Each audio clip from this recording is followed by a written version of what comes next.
आपका वाइफ की प्रेगनेंसी 8 हफ्तों की है। लेडी डॉक्टर की बात पर बुरहान खान ने कहर भरी नजरों से हुरैन को देखा, जो अल्ट्रासाउंड के बाद सहमी बैठी थी। उसका बस नहीं चल रहा था कि वह अपना दिल चीरकर दिखा दे, क्योंकि बुरहान खान उसकी गहराइयों में उतरने वाला पहला और आखिरी मर्द था। आइंदा के बाद मुझे अपनी शक्ल मत दिखाना, वरना तलाक तुम्हारे मुंह पर मारूंगा। वह सख्ती से कहता हुआ अस्पताल के कॉरिडोर में उसे तन्हा छोड़कर हवेली वापस आ गया। 5 साल बाद वह हवेली लौटा तो 2 बच्चे हूबहू उसी की तरह थे। लेकिन वह मासूम लड़की तब तक डॉक्टर शाहिस्ता की नजरें उस वक्त रिपोर्ट्स पर घूम रही थीं, जबकि सामने बैठे वे दोनों खामोशी से उनके बाकरार चेहरे को देख रहे थे। एक पेशेवर मुस्कान के साथ उन्होंने रिपोर्ट्स को साइड पर रखते हुए हुरैन के चेहरे को देखा और सामने पड़े हुए वर्क पर उसके बारे में जानकारी लिखने लगी। Tell me about your last period. Date doctor Shahista ने सिर झुकाकर अपना सवाल दोहराया और वह कुछ देर तक सोचती नजरों से उन्हें देखती रही। शायद उसे याद करने में दिक्कत हो रही थी। 15 नवंबर, उसने आहिस्तगी से बुदबुदाते हुए डॉक्टर शाहिस्ता को बता दिया। साथ बैठा हुआ शख्स उसकी धड़कनों को तेज कर रहा था। उसकी मौजूदगी में ऐसे सवालों पर वह बेवजह ही लाल होती जा रही थी। डॉक्टर साहिबा, सब कुछ ठीक तो है ना? इस बार बुरहान खुद हल्का सा मेज की तरफ झुका था। वह फिक्र के साथ डॉक्टर शाहिस्ता के चेहरे को देख रहा था। हुरैन को गर्म हवा भी छूकर गुजर जाए, यह उसे बर्दाश्त नहीं था, जबकि आज वह बेहोश होकर गिर गई थी। यह भला वह कैसे बर्दाश्त कर सकता था? परेशानी की कोई बात नहीं है मिस्टर बुरहान, आप बाप बनने वाले हैं। तकरीबन 6 से 7 हफ्तों का गर्भ है और आपको अपनी मिसेज का बहुत सारा ख्याल रखना होगा। अर्ली प्रेगनेंसी में डॉक्टर अपनी बात जारी रखे हुए थीं, जबकि वह एकटक उनके चेहरे को देख रहा था। एक पल में ही उसकी आंखों का रंग बदल गया। 6 से 7 हफ्तों का गर्भ, उसने धीमे से दोहराया। बदगुमानी उसकी नस नस में उतरती चली गई। एक तेज नजर हुरैन के चेहरे पर डालते हुए वह उठकर कमरे से बाहर निकल गया और साथ बैठी लड़की का दिल बेतहाशा धड़क उठा। क्या हुआ? क्या बुरहान प्रेगनेंसी नहीं चाहता? डॉक्टर शाइस्ता को फिक्र हुई। नहीं, ऐसा नहीं है, थैंक यू डॉक्टर साहिबा। वह फौरन घबराकर उठ खड़ी हुई। डॉक्टर शाहिस्ता के सामने उसे शर्मिंदगी का सामना करना पड़ा, लेकिन यह शर्मिंदगी उस शख्स की बदगुमानी से बड़ी नहीं थी। उनसे रिपोर्ट्स लेते हुए वह तुरंत अपना बैग संभाल कर कमरे से बाहर निकल आई। उसका दिल बुरी तरह कांप रहा था, इतनी शिद्दत से कि बुरहान की सख्त नजरों का सामना उसे पहली बार करना पड़ा। लेकिन जिन नजरों से उसने उसे देखा था, वह खुद हैरान और परेशान खड़ी रह गई। वह 22 साल की लड़की, जो सिर्फ उसकी मोहब्बतों से वाकिफ थी, उसकी बदगुमानी को कैसे बर्दाश्त कर सकती थी? बुरहान गाड़ी में बैठा उसका इंतजार कर रहा था। आहिस्तगी से वह आकर गाड़ी में बैठी। क्या हुआ बुरहान, सब ठीक तो है ना? धड़कते दिल और लड़खड़ाती जुबान से उसने बुरहान से पूछा और गौर से उसके चेहरे को देखा, जो बड़ी मुश्किल से अपने गुस्से पर काबू रखे हुए था। उसकी सुर्ख रंगत और ज्यादा गहरी हो गई थी।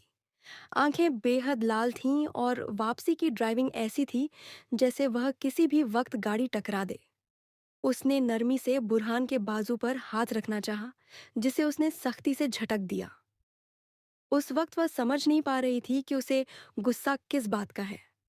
वह क्यों इतनी बदगुमानी का शिकार हो चुका है? डॉक्टर की बात उसने सुनी थी, लेकिन शायद उतनी तफसील से नहीं समझी जितनी तफसील से बुरहान ने समझ ली थी। उनकी शादी 8 दिसंबर को हुई थी और आज 1 जनवरी थी, यानी शादी को सिर्फ 22 दिन हुए थे और वह 6 से 7 हफ्तों से गर्भवती थी। आबिदा बेगम सुबह से ही अपनी एक अजीजा के यहाँ थीं, इसलिए हवेली में मुकम्मल खामोशी थी। उन्हें हुरैन की खराब तबीयत का भी इल्म नहीं था। वो उसे खींचता हुआ अपने कमरे की तरफ ले जा रहा था। गाड़ी रोककर वह उसकी तरफ बढ़ा और उसका हाथ मजबूती से पकड़कर तेज कदमों से चलने लगा, जबकि वह भी उसके साथ कदम मिलाने की कोशिश कर रही थी। डॉक्टर ने जो कुछ बताया था, उसके बाद उसका इस तरह का बर्ताव कितना नुकसानदेह हो सकता था, इसका उसे अंदाजा नहीं था। वह बस बुरहान का चेहरा देखने की कोशिश कर रही थी, धड़कता हुआ दिल कंधों से फिसलती शॉल सीढ़ियां चढ़ते हुए वह उसे सीधे अपने कमरे में ले गया और दरवाजा इतनी जोर से बंद किया कि उस आवाज पर वह सिहर कर और ज्यादा सहम गई।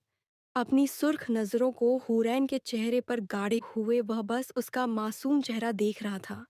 कांपते हुए लब, लाल रंगत, डबडबाती हुई आंखें, यूं लग रहा था जैसे उस मासूम लड़की ने कोई बहुत बड़ी गलती कर दी हो। कोई ऐसा नाकाबिले तिलाफी जुर्म जिसके बाद बुरहान उसे जिंदा नहीं छोड़ेगा। यानी तुम मुझे धोखा दे रही थी, मुझसे पहले किसी और के साथ ताल्लुकात बनाकर यह बच्चा मेरे सिर थोपना चाहती हो। उसने इतनी बेरहमी से कहा कि एक लम्हे के लिए हुरैन का दिल उछलकर हलक में आ गया। बुरहान उसके लबों ने बेआवाज सरगोशी की, लेकिन वह शख्स उसकी हालत नहीं देख रहा था। उसकी किसी बात को नहीं सुन रहा था, बल्कि अपनी बदगुमानी का जहर उसकी नसों में उंडेल रहा था। गलती हो गई मुझसे, बहुत बड़ी गलती हो गई जो मैंने तुम पर यकीन किया। छटांग भर लड़की ने मुझे नाकों चने चबा दिए।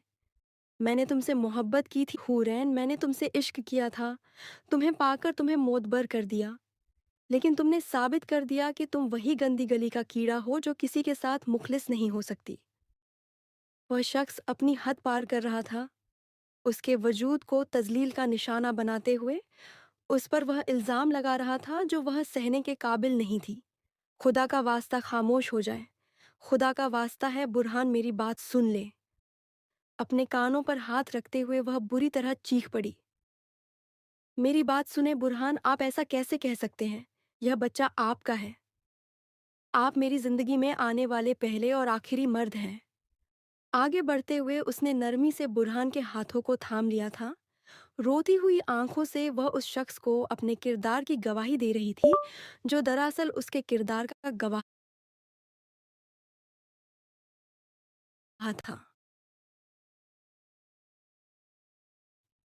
कल इसी बिस्तर पर वह उसके वजूद पर हुक्मरानी करते हुए उसकी पाकीज़गी को देख चुका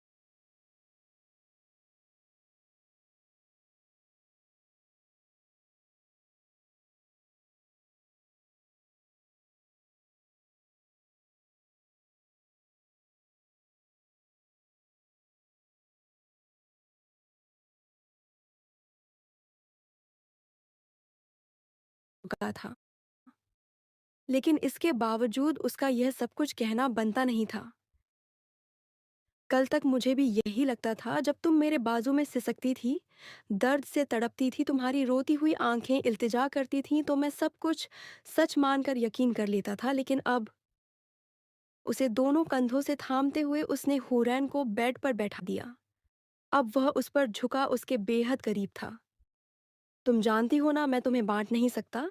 तुम जानती हो ना यह बात, और इसके बावजूद तुमने मुझे धोखा दिया। हुरैन, डॉक्टर शाइस्ता की बात सुनी थी तुमने? वह कह रही थी 6 से 7 हफ्तों का गर्भ है और हमारी शादी को अभी 1 महीना भी मुकम्मल नहीं हुआ। अपने वजूद में पलने वाली खुशी की वजह से वह उस वक्त डॉक्टर शाहिस्ता की बात सुनकर एक लम्हे में ही इस कदर एक्साइटेड हो गई कि आगे की बात पर गौर ही नहीं कर पाई। मैं खुदा की कसम खाकर कहती हूँ कि यह बच्चा आपका है। आपके अलावा मेरी जिंदगी में कोई नहीं था। वह रोते हुए नफी में सिर हिला रही थी। ठीक है, अगर तुम मुझे नहीं बताओगी तो सारी जिंदगी पछताती रहोगी तुम। वह उसकी लाख मिन्नतें करती रही, उसे यकीन दिलाने की लाखों कोशिशें कर लीं, लेकिन वह उस रोज उसे रोता सिसकता छोड़कर गाड़ी निकालकर हवेली से चला गया। वह नहीं जानती थी वह कहाँ गया। उसका गुस्सा वक्ती गुस्सा नहीं था। रात के जाने किस पहर वह कमरे में वापस आया, लेकिन उसने मुकम्मल तौर पर हुरैन से बात करना बंद कर दिया। शाम का खाना भी उसने अपने कमरे में ही खाया। बड़ी मुश्किल से चंद निवाले जहर मार किए और फिर बुरहान का इंतजार करती रही। हजारों मैसेज उसके नंबर पर भेज दिए थे। न जाने कितनी कॉल कर ली, लेकिन न बुरहान उसकी कॉल उठा रहा था और न ही किसी मैसेज का जवाब दे रहा था। आबिदा बेगम आ चुकी थीं, लेकिन उसने मुलाजिमा से कह दिया कि उसकी तबीयत ठीक नहीं है, इसलिए वह सिर्फ अपने कमरे में आराम करेगी। वह इस वक्त उनसे मुलाकात नहीं करना चाहती थी।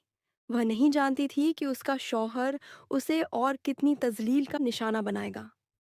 लेकिन जो कयामत उसके सिर पर फोड़ दी गई थी, वह इस कदर बेइख्तियार थी कि चाहकर भी कुछ नहीं कर पा रही थी। अगली सुबह नाश्ते की मेज पर वह उस दुश्मन जान के चेहरे को न जाने कितनी देर तरसती हुई निगाहों से देखती रही। उसके बिना एक लम्हे का भी तसव्वुर करना मुहाल था, और वह न जाने कितने घंटों से उससे बात नहीं कर रहा था। यह कितनी कम बात थी, लेकिन उसके लिए किसी गहरे सदमे के बराबर थी। वह भी उस हालत में जब वह शदीद ज़हनी अज़ियत से गुज़र रही थी। वह नहीं जानती थी कल क्या होगा। अगर बुरहान उसके बच्चे को तस्लीम नहीं करेगा तो वह कहाँ जाएगी। लेकिन इस वक्त उसे सिर्फ और सिर्फ बुरहान को मनाना था, उससे बात करनी थी। वह उसकी मोहब्बतों के बगैर अधूरी थी। अपना सब कुछ वह उस शख्स के हवाले कर चुकी थी जिसके नाम होकर उसने इश्क की आखिरी मंजिल पा ली थी। और अब वही शख्स अगर उसे अधूरा छोड़ देता तो वह शायद रायगा चली जाती। उसने बार बार कोशिश की, हर बार बुरहान से बात करना चाहिए, लेकिन बुरहान ने दो टूक लहजे में कह दिया कि अगर वह अपना और अपने रिश्ते का तमाशा नहीं बनवाना चाहती तो बात करने की कोशिश न करे। और फिर उसने खामोशी इख्तियार कर ली। उन 3-4 दिनों की अजियत कितनी शदीद थी, इसका अंदाज़ा कोई नहीं लगा सकता था। आबिदा बेगम ने न जाने कितनी बार उससे पूछ लिया था।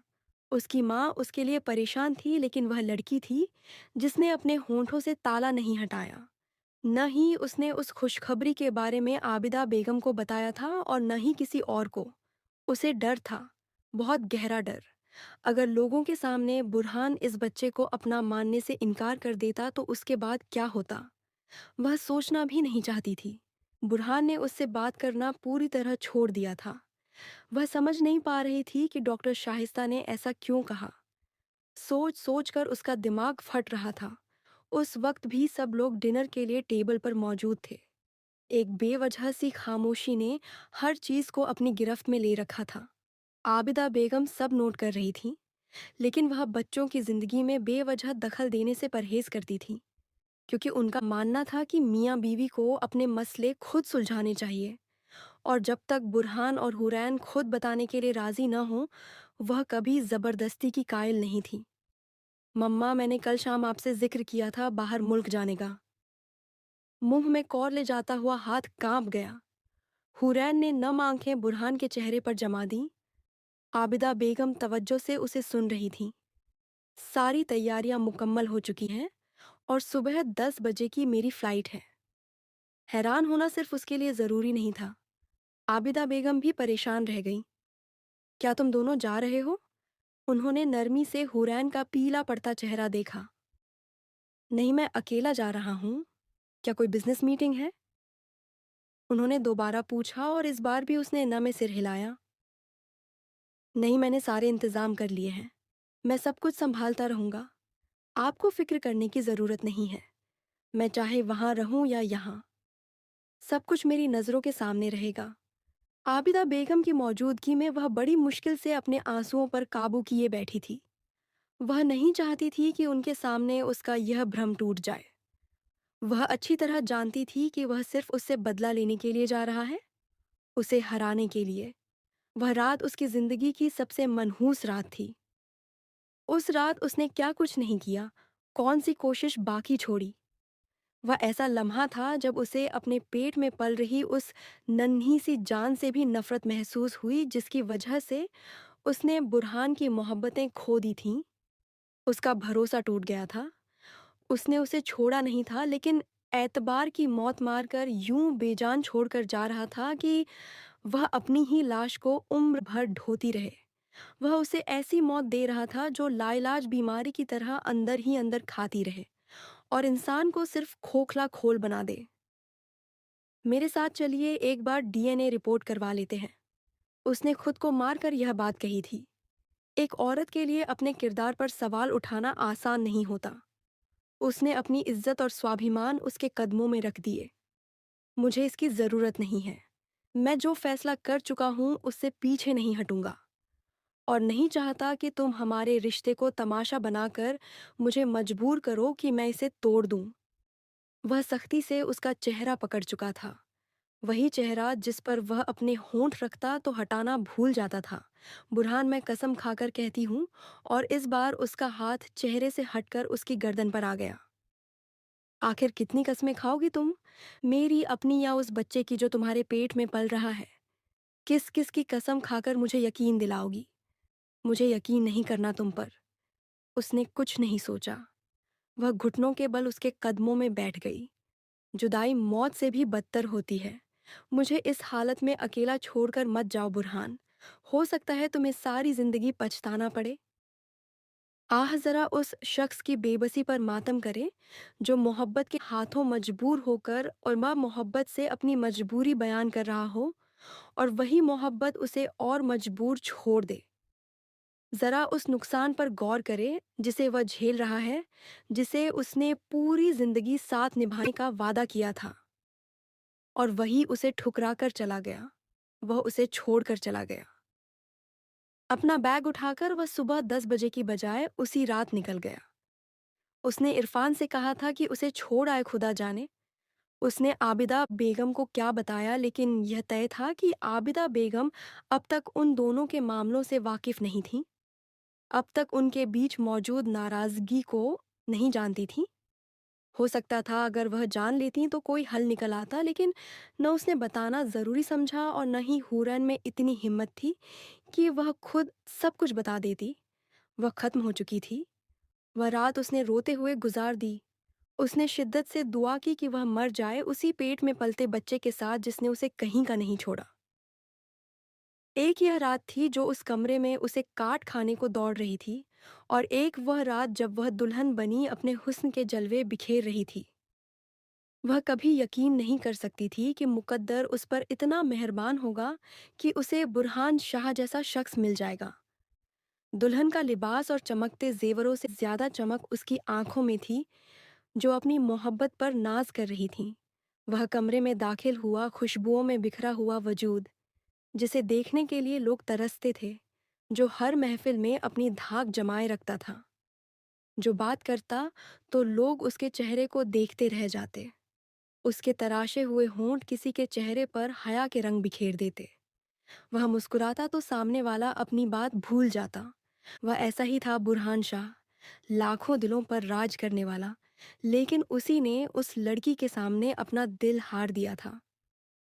वह छोटे घर की लड़की थी, मगर आबिदा बेगम हकीकत पसंद और शरीफ औरत थी। जब उसने अपनी ख्वाहिश का जिक्र किया तो वह मुस्कुराकर बोली कि अगर मेरे बेटे ने उसे पसंद किया है तो वह जरूर काबिल होगी। जिस दिन उन्होंने हुरैन को सामने बैठकर बात करते देखा, उसी दिन समझ गईं कि उनके बेटे ने कितनी पाक और साफ रूह का चुनाव किया है। वह दिल से खुश थीं और उसी मोहब्बत से हुरैन का हाथ मांग कर आईं। मोहम्मद हुसैन साहब को क्या एतराज हो सकता था? अच्छा घर, अच्छे लोग, और सबसे बड़ी बात उनकी बेटी की आंखों की चमक बता रही थी कि वह खुश है। सो निकाह हुआ और वह हुरैन मोहम्मद से हुरैन शाह बन गई। सब कुछ एक खूबसूरत ख्वाब की तरह था, जैसे रंगीन बुलबुला जो धूप में चमकता है मगर छूते ही टूट जाता है। वह उसके सामने बैठा उसे मोहब्बत भरी नजरों से देख रहा था और बोला, तुम्हें पता है लाल रंग तुम पर कितना झंझता है हूर? जिस दिन मैंने तुम्हें बरसती बारिश में पहली बार देखा था, तुम लाल कपड़ों में थी और उसी दिन तय कर लिया था कि तुम इसी रंग में मेरी दुल्हन बनोगी। देखो, मेरा ख्वाब पूरा हो गया। वह मुस्कुराकर बोली, इसे ख्वाब नहीं ताबीर कहिए, क्योंकि ख्वाब आंख खुलते ही टूट जाते हैं और ताबीर हमेशा साथ रहती है। उसकी मासूम बातों पर वह झुककर उसकी ठोड़ी को होठों से छू गया और वह लजाकर लाल हो गई। उसने नरमी से उसकी गर्दन थामी और उसे अपने करीब कर लिया। उसके होठों की नरम पंखुड़ियों को छूते हुए वह उस कांपती लड़की को अपनी बाहों में लिए था जिसका दिल तेज धड़क रहा था। वह उसकी सांसों को अपने करीब महसूस कर रही थी और कमरा जैसे खामोशी से मुस्कुरा रहा था। वह अपने स्पर्श से उसके जेवर उतारता जा रहा था और कानों में मीठी बातें घोल रहा था कि उस दिन बारिश में मैंने तुम्हारे जिस्म को नहीं, बल्कि तुम्हारी भीगी लटों को देखा था, जिन्होंने मेरे दिल को भी भिगो दिया। उसने पहले कभी इतना खूबसूरत इकरार नहीं सुना था। वह बोली, मैं आपसे वादा करती हूँ कि कभी आपका मान नहीं तोड़ूंगी, आपकी मोहब्बत को हारने नहीं दूंगी। उसने उसके हाथ थामकर आंखों से लगा लिए और कहा, मैं जिंदगी भर तुम्हें अपने नाम से जुदा नहीं करूंगा, मगर मुझे मजबूर मत करना क्योंकि मैं तुम्हें किसी के साथ बांट नहीं सकता। तुम सिर्फ मेरी हो। मुझे दुनिया और आखिरत में सिर्फ तुम्हारी ही चाह है। और फिर उसने उसे अपने करीब कर लिया। उसके काले चमकदार बाल उसकी उंगलियों में बिखर गए, जैसे किसी हसीन रात का साया हो, और वह उसके होंठों की चमक को अपने होंठों से मिटाता चला गया। वह उसकी गर्दन पर जगह जगह निशान छोड़ रहा था। सुलगती हुई सांसें, धड़कता हुआ दिल और महकता हुआ बदन। उस रात को मदहोश करने में किस चीज की कमी थी? उसके हाथों को अपनी गिरफ्त में लेते हुए वह उसकी सिसकियों की परवाह किए बिना उसके वजूद में उतरता जा रहा था, और वह उस अनजाने स्पर्श से घबराकर खुद को समेट लेने की कोशिश कर रही थी। उसके चौड़े सीने में मुंह छुपाते हुए उसने अपनी नम आंखें बंद कर लीं। आंसू पलकों की सरहद तोड़कर गालों पर बहते चले गए। लेकिन सामने मौजूद शख्स को उसके आंसुओं से भी मोहब्बत थी। उसने उन्हें अपने होठों से समेट लिया। कमरे में जलती धीमी रोशनी को बुझाकर वह उस पर हावी हो गया। रात कतरा कतरा बरस रही थी और वह उसकी जिंदगी की सबसे हसीन रात थी। सबसे खूबसूरत रात जब उसे बुरहान शाह मिल गया। लेकिन वह सिर्फ एक रात नहीं थी। उसके बाद आने वाली हर रात वह यूं ही उसे बाहों में भर लेता, उसकी कमर थाम कर अपनी सांसों में उसकी सांसें मिला लेता, उसके कानों में फुसफुसा कर उसे उसका मकाम जताता। उस घर में 3 लोग थे और अब चौथा इजाफा हूर का था। इरफान आबिदा बेगम का भांजा जिसे उन्होंने पाला था। माँ के इंतकाल के बाद वह उन्हीं का बेटा था और उसी घर में रहता था। बुरहान से 5 साल छोटा, लेकिन मोहब्बत में किसी सगे भाई से कम नहीं। आबिदा बेगम, बुरहान और हूर उनके ज्यादा रिश्तेदार नहीं थे। सिकंदर साहब के गुजर जाने के बाद आबिदा बेगम ने खुद को अपने बच्चों तक सीमित कर लिया था। जो रिश्ते मुंह मोड़ गए उन्हें भी फिर उन्होंने नहीं पुकारा। वक्त बदला तो बाजी बुरहान के हाथ आई, और उसने भी सबको वैसा ही छोड़ दिया जैसा बुरे वक्त में सबने उन्हें छोड़ा था। आबिदा बेगम की मोहब्बत से बने उस आशियाने में कब बदगुमानी ने पंजे गाड़ दिए उन्हें पता ही नहीं चला। बदगुमानी किसी जालिम बाज की तरह मंडरा रही थी, और उसका सबसे गहरा वार बुरहान शाह के दिल पर हुआ। उसी दिन वह चला गया, कब गया, कहाँ गया, उसे मालूम ही नहीं। अगर उसे होश था तो बस इतना कि वह उसे छोड़कर चला गया। उसकी शामें उसके आने से महकती थीं, सुबह उसकी मोहब्बत भरे स्पर्श से होती थी।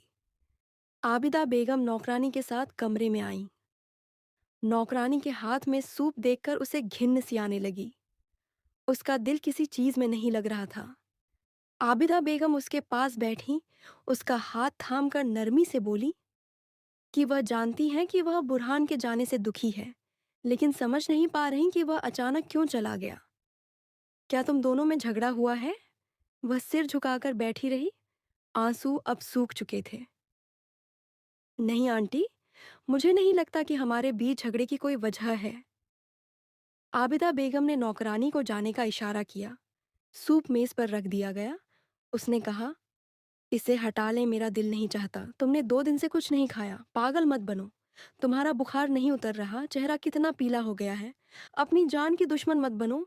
देखो, मैं दखल नहीं देना चाहती, लेकिन मुझे अपने बेटे पर यकीन है। अगर वह नाराज होकर गया है तो 1-2 हफ्तों में लौट आएगा। मगर तुम यूं बिस्तर पकड़ लोगी तो ठीक नहीं।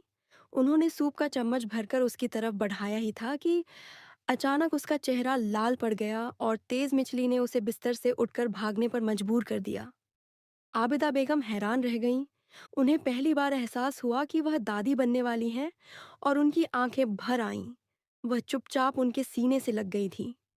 वह बेतहाशा रो रही थी और आबिदा बेगम समझ नहीं पा रही थी कि यह रोना किस बात का है। यह खुशी के आंसू हैं या केवल अंदर के दर्द को कम करने का कोई जरिया। लेकिन उन्होंने नरमी से उसके माथे को छू लिया और कहा, क्या तुम्हें लगता है कि इस सब के बाद भी वह तुमसे नाराज रहेगा? हरगज नहीं। वह तुमसे कभी नाराज नहीं रह सकता। मेरी जान, बस अब खुद को मेरे हवाले करो। अच्छा पहनना, अच्छा खाना, बस मुस्कुराना क्योंकि परवरदिगार तुम्हें माँ के दर्जे पर फैज़ करने वाला है और वह चाहने के बावजूद इन्हें नहीं बता पाई कि उन्हीं खुशियों ने उसकी मोहब्बत का गला घोंट दिया है। वही दिलकश खुशखबरी ही तो उसे बुरहानत से छीन गई। आबिदा बेगम ने हुरैन से बात करने की कोशिश की, लेकिन उस सख्त दिल ने साफ शब्दों में कह दिया कि वह इस बारे में कुछ भी सुनना नहीं चाहता। न ही कोई बात सुनता और न ही खुद से कोई बात करता। ऐसे में मामले सुलझते नहीं बल्कि बिगड़ते चले जाते। उसने हुरैन को हर तरफ से ब्लॉक कर दिया था। वह चाहने के बावजूद किसी के सामने गिड़गिड़ा कर भीख नहीं मांग सकती थी। बस थोड़ी देर के लिए उस दुश्मन जान की आवाज़ सुनना चाहती थी। लोगों की बातें और सवाल, हर गुजरता दिन अजीब तरह से कठिन था। वैसे तो हर दिन ही उसके लिए मुश्किल था, लेकिन पहला हफ्ता उसे लगभग पागल कर दिया। जैसे बुरहान के बिना सांस लेना भी मुश्किल हो गया हो। हालांकि यह एक छोटी सी बात थी, एक छोटी सी गलतफहमी जिसे बढ़ते फासलों ने जहर बना दिया। दोनों दिल एक दूसरे से नफरत करने लगे और शैतान ने उसके दिल में क्या क्या संदेहजनक डाले कि वह व्यक्ति उसका नाम सुनना भी बर्दाश्त नहीं करता था। वह जो किसी के साथ अपनी पेंसिल भी साझा न करता, भला कैसे सह सकता था कि उसका मनपसंद कोई और देखे। इस जहर ने उसके पूरे वजूद को घेरे में ले लिया और उसे इतना जहरीला कर दिया कि वह अपने रिश्तों को ही चुभने लगा। वह ठंडी शाम थी। डायरियां लेकर वह छत पर चली आई। सलेटी कपड़ों में सलेटी शाम का हिस्सा लग रही थी। पीछे बिखरे बाल, बेचैन सा चेहरा, फीकी आंखें। तो क्या अब मैं अपनी मोहब्बत का भरम भी नहीं रखूं? मान लिया कि उस व्यक्ति में कुछ भी नहीं था। लिखे हुए शब्द कितनी देर तक पढ़ती रही। आंसू उसकी आंखों से टूटकर गिरते रहे। अचानक उसने अपनी पीठ पर किसी की मौजूदगी का एहसास किया। उसने पलट कर नहीं देखा, वह देख भी नहीं सकती थी जो हसीन सा अपनी आंखों में टूटा हुआ था। उसकी किरचाम किसी के सामने नहीं बिखेर सकती थी। मैं तुम्हारे लिए कुछ खाने पीने की चीजें लाया था भाभी। पल भर में उसने खुद को समेटकर इरफान को देखा, जो उसके पीछे थोड़ा दूर खड़ा था। उसके देखने पर वह पास आ गया। क्या बुरहान भाई से कोई नाराजगी चल रही है आपकी? वह पहले भी इन दोनों के बीच एक खास हिस्सा था। काश कोई नाराजगी होती फानी। वह नाराज होते और मैं उन्हें मना लेती तो क्या वह नाराज नहीं है? दूसरे सवाल पर उसने इनकार में सिर हिलाया। इरफान ने गौर से देखा, शफक के रंगों में मुस्कुराती हुई लड़की के चेहरे पर सारे रंग फीके थे। बेआवाज ख्वाहिशें बीन रही थीं। उसे बुरहान शाह से मोहब्बत थी, वह मोहब्बत जिसकी कोई सीमा नहीं थी। क्या तुम बुरहान से मेरी बात करवा दोगे? वह इरफान से गुजारिश कर रही थी और इरफान ने बेतहाशा साइड में पड़े मोबाइल को देखा। उसके पास अपना मोबाइल था। बुरहान उसका पति था, लेकिन उसके बावजूद उससे ज्यादा खींचना उचित नहीं लगा। चुपचाप बुरहान को कॉल कर दी। मोबाइल उसके हाथ में देकर वह जानबूझकर दूर हो गया। उसने धड़कते दिल से मोबाइल थामकर सामने रखा। कॉल अटेंड हो गई और उसका दुश्मन जान स्क्रीन पर दिखाई दिया, व्यस्त, बेहद व्यस्त, कठोर अंदाज में। इरफान ने बस उसकी सिसकी सुनी। उसने जिस तीव्रता से बुरहान को पुकारा था, वह चाहने के बावजूद पलट नहीं पाया। कैसी हो तुम और तुम्हारा बच्चा? वह ऐसे बोल रहा था जैसे किसी बेसहारा औरत से गैर बनकर हाल पूछ रहा हो। हमारा बच्चा, उसने धीरे से कहा और बुरहान ने सख्ती से अपनी अंगुली होंठों पर रखकर उसे राबबारी और कुछ कहने से रोक दिया। इसे सिर्फ तुम्ही तक सीमित रखो तो तुम्हारे भले में है। किसी और का सहारा मत लो। मुझे यहाँ चैन से रहने दो हुरैन। अब आप कब आएंगे बुरहान? उसने टूटे हुए लहजे में अपना सवाल दोहराया और वह तंजिया सा मुस्कुराया। जिस दिन तुम इसे स्वीकार कर लोगी उस दिन मैं वापस आई। मैं तुम्हें छोड़ नहीं रहा क्योंकि बुरहान शाह अपने वादों पर कायम रहने वाला इंसान है। बस हम स्वीकार कर लें कि इस सब को मुझसे जोड़ना छोड़ दो। मैं तुम्हें कितना भरोसा दिलाऊं बुरहान? तुम्हारे अलावा मेरी जिंदगी में कोई नहीं आया। और उसने मुंह के कोण बिगाड़ते हुए बुरा होकर उसे देखा। मुझे उम्मीद है आज के बाद तुम कॉल नहीं करोगी। कॉल काटने से पहले उसने हरीन का एक शब्द भी नहीं सुना। वह उसकी आवाज तक नहीं सुनना चाहता था। न जाने कितनी देर वह घुटनों पर सिर रखकर रोती रही। इरफान उसके पास से जाकर मोबाइल कब ले गया उसे अंदाजा ही नहीं हुआ, वह उसे कोई तसल्ली नहीं दे पाया। दो रास्ते थे, या तो वह इस बच्चे को खत्म कर देती, या फिर वह व्यक्ति उसकी बात सुन लेता, उसकी बातों पर विश्वास कर लेता, और दोनों ही उस समय मुश्किल लग रही थी। खुद को तकदीर के हवाले करते हुए उस दिन उसने तय कर लिया कि वह उठकर खड़ी होगी, खुद को एक बार फिर संवारेगी, ब्रहान की बनकर हंसी के फव्वारे लगाएगी, शरारती बातों पर मुस्कुराएगी। उसने ऐसा कुछ नहीं किया कि वह खुद को दोषी ठहराती रहे। ब्रहान और उसकी बेरुखी उसे अंदर से कीड़े से जकड़ गई, लेकिन फिर भी उसने मुस्कुराना सीख लिया। आबदा बीगम भी इस बात से संतुष्ट हो गई थीं। क्या वह पहले से बेहतर है? उन्हें लगा शायद उसके और ब्रहान के बीच सारी गलतफहमियां दूर हो गई हैं। असल बात तो वह नहीं जानती थी, लेकिन अब वह उनकी बहू थी। उनकी ब्रहान की मोहब्बत, और ब्रहान कभी उसके खिलाफ कुछ नहीं सुनता था। न ही वह ऐसी माताओं में से थी जो अपने बेटे और बहू के बीच बढ़ते हुए फासलों से संतुष्ट रहती। इरफान ने बहुत ध्यान रखना शुरू कर दिया, उससे भी ज्यादा जैसे वह ब्रहान की मौजूदगी में रखता। शायद वह उसे सहानुभूति दे रहा था। आबदा बेगम ने भी कह रखा था कि उसे हरीम के चेहरे की उदासी अच्छी नहीं लगती, और इरफान की बातों पर हंसते हुए वह कुछ क्षणों के लिए उदासी भूल जाती। कभी कभी बाबा से मिलने चली जाती, उनके पास रुकती, लेकिन उन्हें भी उसी संतुष्ट अंदाज से संतुष्ट कर देती, जो अंदाज उसने एक लंबे समय से अपनाया हुआ था। तुम जानते हो कि तुम हंसते हुए बहुत अच्छी लगती हो। मेरे लिए भी ऐसी ही पत्नी ढूंढो जो खुलकर हंसे, तो उसके साथ बैठा हुआ इंसान भी हंसना पड़े। इरफान बड़ी मोहक नजरों से उसे देख रहा था। उम्र में वह उससे 1 साल बड़ा था, लेकिन फिर भी दोनों समान उम्र के दिखते थे। अब तुम्हें अपने लिए कोई पत्नी ढूंढनी चाहिए। अपने भारी भरकम शरीर को शॉल में लपेटते हुए वह मुस्कुराया। आबदा बीगम भी चाय का आनंद ले रही थीं। घर की दोनों महिलाएं इस काम में शामिल हो जाएं। अब आदमी छोटा कब तक यह दर्द सहता रहे? वह अपनी हल्की फुल्की नोकझोंक से उन्हें आनंदित कर रहा था, जब अचानक उसकी कमर में उठने वाला दर्द उसे बेचैन कर गया। वह उठने लगी। उसका इरादा था कि वह अपने कमरे में जाकर लेटे, लेकिन जल्द ही दर्द से बेहाल होकर उसे बैठना पड़ा।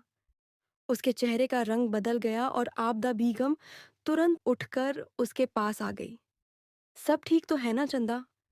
शरीर में उठने वाला अत्यंत असहनीय दर्द उसके लिए नया था। पल भर में वह बेहाल हो गई। उस समय उसे जरूरत थी उस व्यक्ति की जो उसके कदम से कदम मिलाकर खड़ा रहता, जो अपने हाथों से उसके हाथ थाम कर उसे तसल्ली देता। लेकिन वह मौजूद ही नहीं था। उसने मौत को अपनी नजरों के सामने देखा। उसे लगा कि वह उसे पकड़ लेगी। एक आखिरी बार उसने प्रार्थना की कि उसे ब्रहान शाह का चेहरा देखने का मौका मिले, चाहे वह कितना भी कठोर क्यों न हो। सच तो यह था कि वह इस दुश्मन से प्यार करती थी। अत्यधिक प्यार, न जाने कितने घंटे बीत गए।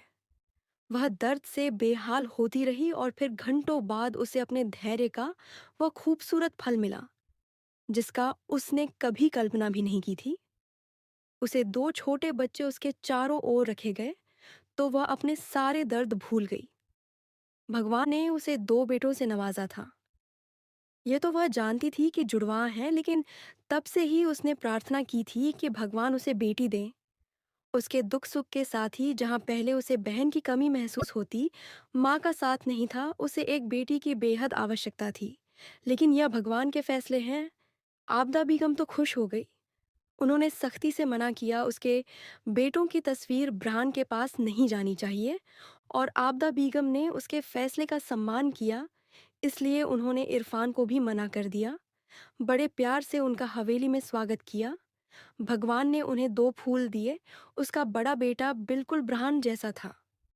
भूरी आंखें, सिर सफेद रंगत खड़ी नाक, और न जाने कितनी देर वह उसे देखती रही, और फिर झुकते हुए उसके माथे पर होंठ रख दिए।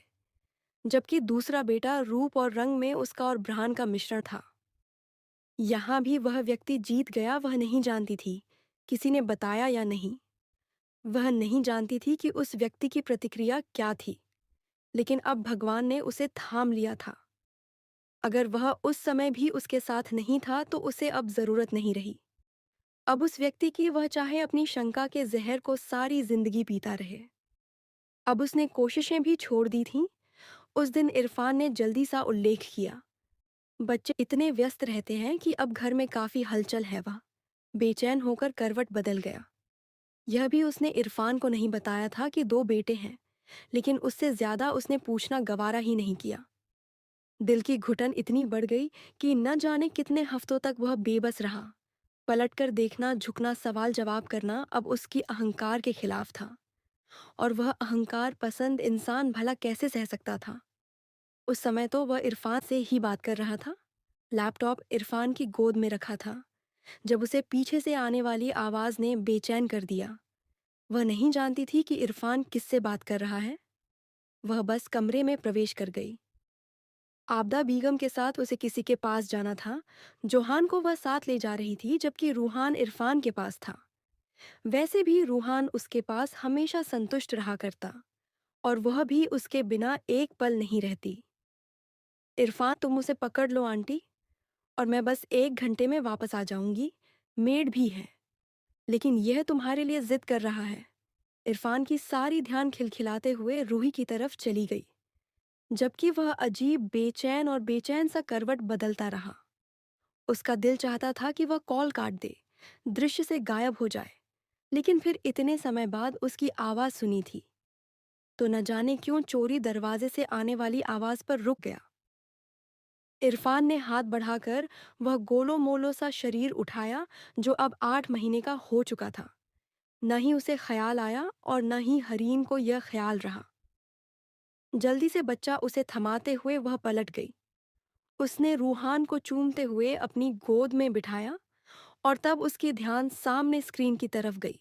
वह कुछ हक्का बक्का सा हो गया। ब्रहान बड़ी बेचैन नजरों से रूहान को देख रहा था। लाल और सफेद रंगत, भूरी आंखें, गोल मटोल सा चेहरा और भूरे बाल, वह हूबहू ब्रहान जैसा था।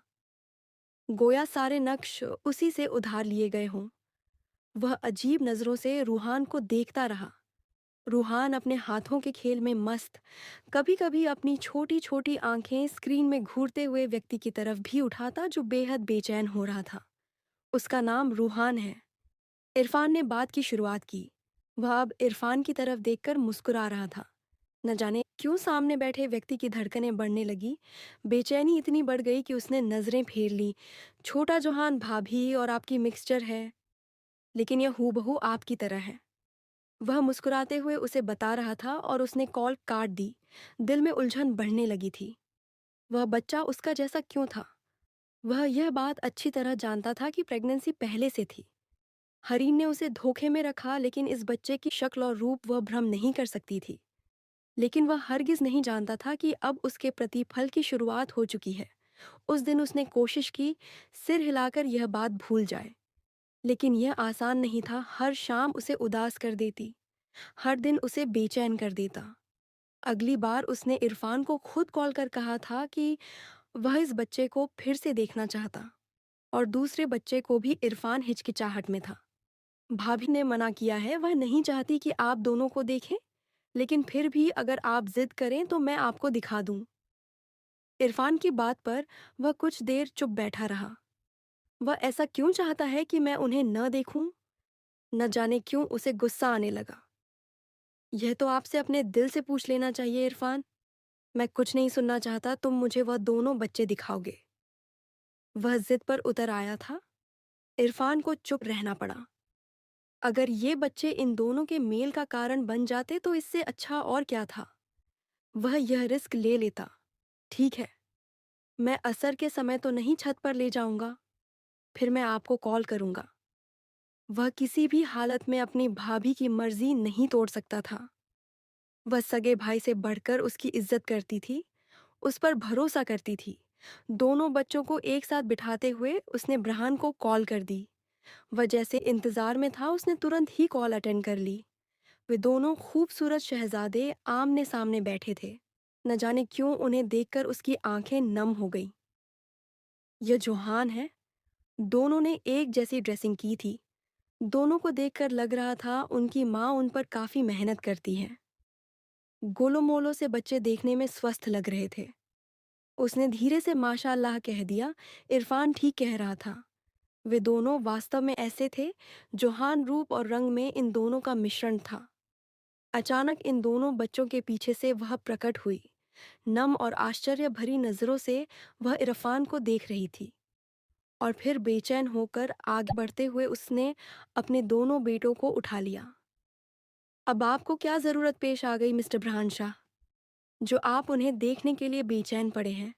ब्रहान बस उसकी लाल चेहरे और फफकती हुई आवाज को सुनता रहा। वह दुख से रो रही थी। इरफान शर्मिंदा सा खड़ा रह गया। ये मेरे बच्चे हैं और उन्हें देखने का अधिकार किसी को नहीं है। क्या चाहते हैं आप कि अब मैं अपने बच्चों को यहाँ से ले जाकर चली जाऊं? मैं चली जाऊंगी। जिस दिन आप उनकी परवरिश के बारे में जानकारी पाएंगे, उस दिन मैं उन्हें लेकर चली जाऊंगी। आपने मुझे बदनाम कहा था, साफ शब्दों में कह दिया था कि ये बच्चे आपके नहीं हैं, तो फिर आप उन्हें मेरे तक ही सीमित रहने दें। वह फट पड़कर चीखते हुए एक नज़र इरफान के चेहरे पर डालकर वहां से चली गई। बात यहीं खत्म नहीं हुई थी। उसने इरफान के साथ बातचीत बंद कर दी। वह बहुत दिल टूट चुकी थी अपने बच्चों के बारे में यह देख, और शायद वह ब्रहान की परछाई भी उनके ऊपर नहीं पड़ने देना चाहती थी। उस दिन वह पूरे एक सप्ताह के बाद इरफान के कमरे में आई। वह शर्मिंदा सा उठ खड़ा हुआ। भाभी, मैं माफ़ी। लेकिन उसने उसकी बात पूरी नहीं होने दी। एक रिपोर्ट उसके हाथ में थमाते हुए वह उसकी आंखों में देखती रही। मुझ पर एक एहसान करना, या अभी ब्रहान शाह तक पहुंचा देना और उन्हें कह देना कि मेरे और मेरे बच्चों के रास्ते से दूर चले जाएं, इतना दूर कि हम उनकी परछाई को भी ना देख पाएं। इरफान कितनी देर वह रिपोर्ट देखता रहा। उसे दुख हुआ उस मासूम सी लड़की का असली मामला क्या था। अब उसे समझ में आया बात ब्रहान इस हद तक जा सकता था। वह सोच भी नहीं सकता था। उसने वह रिपोर्ट चुपचाप ब्रहान को भेज दी। वह नहीं जानता था उसके बाद ब्रहान क्या करेगा, लेकिन उसने सोच लिया अब वह ब्रहान से न ही बात करेगा, न ही कोई संपर्क रखेगा, और उसकी असलियत के बारे में आबदा बीगम को भी जानकारी देगा। फटी फटी नजरों से न जाने कितनी देर वह डीएनए रिपोर्ट को देखता रहा, जिसके अनुसार वे दोनों बच्चे उसी के थे। 99.9% उनका डीएनए मैच हो गया। बच्चों का असली पिता वह था, और इसके साथ यह संदेश भी कि अगर उसने अब रिश्ते बढ़ाने की कोशिश की, तो अगला कागज, खलास का कागज, उसके पास आएगा। वह धक से रह गया। उसकी बेचैनी इतनी बढ़ी कि उसने अपने बाल नोच लिए। उस दिन पहली बार वह घुटनों के बाद फर्श पर बैठा। यह कैसे हो सकता था? भावनाओं में आकर उसने इतना बड़ा कदम उठाया। अपनी मोहब्बत को अपने हाथों से गला घोंट दिया। वह मोहब्बत जिसे उसने बड़ी मिन्नतों और इच्छाओं के बाद प्राप्त किया था। पीड़ा ने उसे चारों तरफ से घेर लिया, और अगले दिन वह डॉक्टर हैं सिमीरा अंसारी के सामने बैठा था। पाकिस्तानी डॉक्टर, जो उसके दोस्त रजा की आंटी थी। सारी स्थिति बताने से पहले न जाने कितनी देर उसे शर्मिंदगी ने घेर रखा, और आखिरकार सारी बातें उसने डॉक्टर सिमीरा के सामने रख दी। आप बहुत बड़ी मिसअंडरस्टैंडिंग का शिकार हैं मिस्टर ब्रहानशाह। सामान्यतया प्रेगनेंसी के बारे में जानने के लिए जब लड़की की लास्ट डेट के बारे में पुष्टि की जाती है, तो कुछ लड़कियां उस लास्ट डेट का उल्लेख करती हैं जिससे वह शादी के बाद गुजर चुकी होती हैं। उसके बाद आप और आपकी मिसेज की शादी हुई, और आप दोनों से संबंध के बाद ही गर्भ ठहरा था। इसलिए आपके पास उन्हें दोबारा डेट का सामना नहीं करना पड़ा, और उन्होंने अपनी मासूमियत की वजह से लास्ट डेट का उल्लेख किया, जो काफी हद तक ठीक भी था। मुझे हैरानी है आज लिखे पढ़े वर्ग पर, जो इतनी छोटी सी बात को आधार बनाकर अपनी पत्नियों पर शक करते हैं, जबकि यह एक अनावश्यक बात है। बहुत से मामलों में ऐसा होता है जब लड़की जल्दी प्रेगनेंसी कंसीव कर लेती है और शादी के तुरंत बाद उसे गर्भवती माना जाता है। यह सामान्य है। शर्मिंदगी के बावजूद वह सिर उठाने में असमर्थ था। बेहद लाल चेहरा, धड़कता हुआ दिल, वह चुपचाप वहां से उठकर चला आया। उस रात वह पूरी रात सिगरेट पीता रहा। वह नहीं जानता था कि वह किस मुंह से उनका सामना करेगा, अपने बच्चों का सामना करेगा। वह कैसे उन्हें बताएगा कि वह उनके पिता हैं, जो उन्हें झटक कर चला गया था। वह कैसे उसके सामने घुटनों के बल बैठ गया था, कैसे उसने मिन्नतें की, लेकिन वह इतनी कठोर हो गया कि उस लड़की की मिन्नतें भी उस पर असर नहीं कर पाई। शर्मिंदगी के अलावा कुछ नहीं था। उस घर वालों ने उससे संपर्क खत्म कर दिया। आबदा बेगम को भी इसके बारे में सब कुछ पता चल गया। उन्होंने साफ शब्दों में कह दिया था कि अब हवेली में उसका कोई हिस्सा नहीं है। उन्होंने कभी भी उसकी ऐसी परवरिश नहीं की कि वह एक महिला पर शक करे, उसके चरित्र पर उंगली उठाए, और वह महिला जो उसकी पत्नी के दर्जे पर फायज हो। बड़ी हिम्मत करके उस दिन वह भी न बताई हवेली आ गई। वह जानता था कि उसका स्वागत बेहतरीन नहीं किया जाएगा। वह वाकिफ था कि उसने जो कुछ किया है, अब उसे सब कुछ भुगतना पड़ेगा।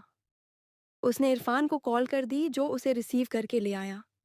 अंदरूनी दरवाजे से अंदर आते ही आबदा बेगम ने उसे वहीं रुकने के लिए कहा। यह घर मैं अपने पोतों के नाम कर चुकी हूँ। यह घर रूहान जोहान और उनकी माँ का है।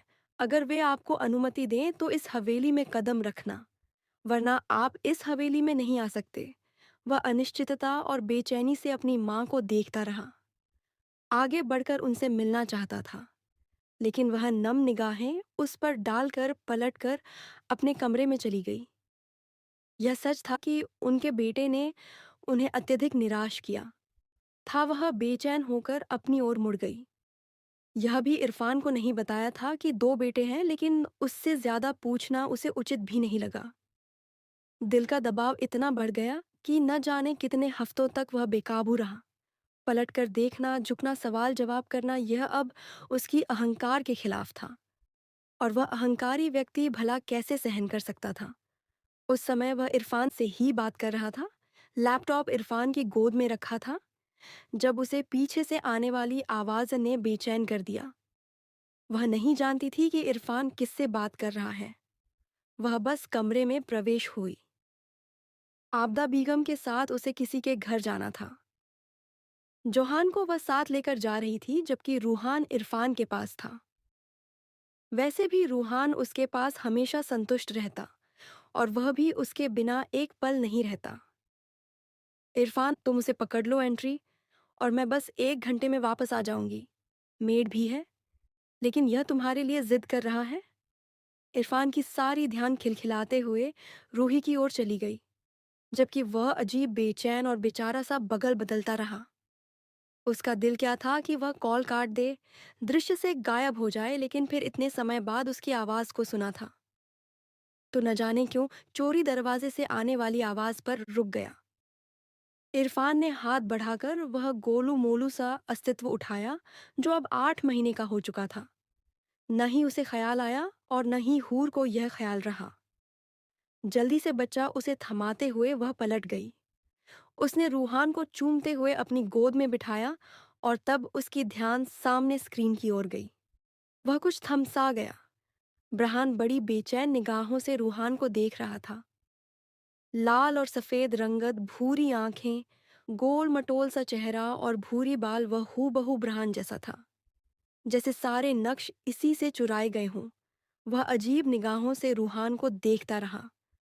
रूहान अपने हाथों के खेल में मस्त कभी कभी अपनी छोटी छोटी आंखें स्क्रीन में घूरते हुए व्यक्ति की ओर भी उठाता, जो हद से ज्यादा बेचैन हो रहा था। उसका नाम रूहान है। इरफान ने बातचीत शुरू की। वह अब इरफान की ओर देखकर मुस्कुरा रहा था। न जाने क्यों सामने बैठे हुए व्यक्ति की धड़कनें बढ़ने लगी। बेचैनी इतनी बढ़ी कि उसने नजरें फेर ली। छोटा जोहान भाभी और आपका मिक्सचर है, लेकिन यह हूबहू आपकी तरह है। वह मुस्कुराते हुए उसे बता रहा था, और उसने कॉल काट दी। दिल में उलझन बढ़ने लगी थी। वह बच्चा उसके जैसा क्यों था। वह यह बात अच्छी तरह जानता था कि प्रेगनेंसी पहले से थी। हरीन ने उसे धोखे में रखा, लेकिन इस बच्चे का रूप और चेहरा, यह भ्रम नहीं हो सकता था। लेकिन वह हरगिज नहीं जानता था कि अब उसके परिणाम का आरंभ हो चुका है। उस दिन उसने कोशिश की सिर हिलाकर यह बात भूल जाए, लेकिन यह आसान नहीं था। हर शाम उसे उदास कर देती, हर दिन उसे बेचैन कर देता।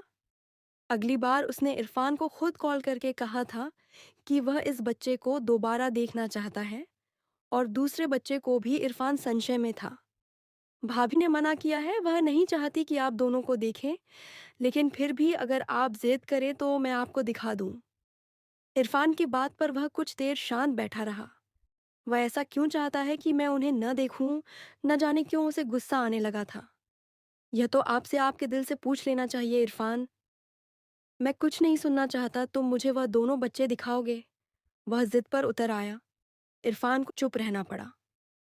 अगर ये बच्चे इन दोनों के मेल का कारण बनते तो इससे अच्छा और क्या था। वह यह रिस्क ले लेता। ठीक है, मैं संध्या के समय तो नहीं छत पर ले जाऊंगा, फिर मैं आपको कॉल करूंगा। वह किसी भी हालत में अपनी भाभी की मर्जी नहीं तोड़ सकता था। वह सगे भाइयों से बढ़कर उसकी इज्जत करती थी, उस पर भरोसा करती थी। दोनों बच्चों को एक साथ बिठाते हुए उसने ब्रहान को कॉल कर दी। वह जैसे इंतजार में था, उसने तुरंत ही कॉल अटेंड कर ली। वह दोनों सुंदर राजकुमार सामने सामने बैठे थे। न जाने क्यों उन्हें देखकर उसकी आंखें नम होने लगी। यह जोहान है। दोनों ने एक जैसी ड्रेसिंग की हुई थी। दोनों को देखकर लग रहा था कि उनकी माँ उन पर काफी मेहनत करती है। गोलू मोलू से बच्चे देखने में स्वस्थ लग रहे थे। उसने धीरे से माशाअल्लाह कह दिया। इरफान सही कह रहा था। वे दोनों वास्तव में ऐसे थे। जोहान रूप और चेहरे में इन दोनों का मिश्रण था। अचानक इन दोनों बच्चों के पीछे से वह प्रकट हुई। नम और हैरानी भरी नजरों से वह इरफान को देख रही थी, और फिर बेचैन होकर आगे बढ़ते हुए उसने अपने दोनों बेटों को उठा लिया। अब आपको क्या आवश्यकता पेश आई मिस्टर ब्रहानशाह, जो आप उन्हें देखने के लिए बेचैन हो रहे हैं? ब्रहान बस उसकी लाल चेहरे और चीखती हुई आवाज को सुनता रहा। वह दुहक से रो रही थी। इरफान शर्मिंदा सा खड़ा रह गया।